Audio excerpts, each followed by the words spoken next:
Unfair treatment from the spouses. Now, what do I mean by this? In a relationship, when it comes down to managing the family, you've always got one spouse that puts in more effort, more work, takes care of the responsibilities with the children, duties around the home, more than the other. And when this happens, it causes a lot of frustration, causes a lot of resentment, tension, and unhappiness. And when the spouses try to communicate and try to sort things out, there's always a disagreement because of what's been built up in the past. And the thing is, this thing leads to a lot of misunderstandings, a lot of expectations that have been broken, and it impacts the quality of the relationships with the children and between the spouses. And it even goes as far as intimacy gets affected.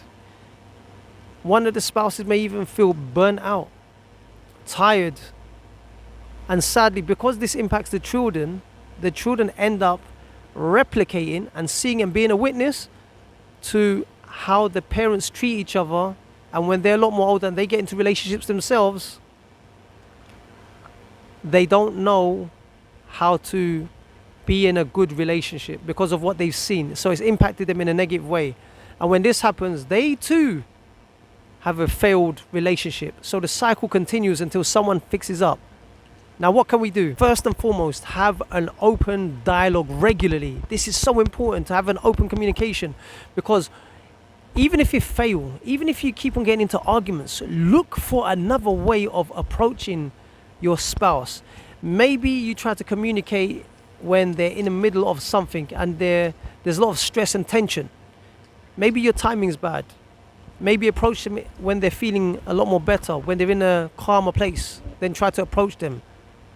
Maybe take them out of the environment in terms of what's causing the stress. Take them to a calmer place, a nicer place, and then try to have a nice communication. Change the way that you communicate. How is this done?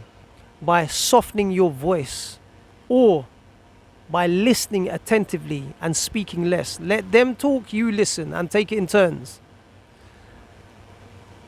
Proceeding to this, you can also have regular check-ins. It's so important to just touch base with each other, just to see how they're feeling, how they're doing, if they need any other help, if you've missed something. Open communication, and just be very, very flexible around duties and responsibilities. These are some of the tactics that can be used just to nurture a healthier relationship when it comes down to dealing with the children and the dynamics of the family.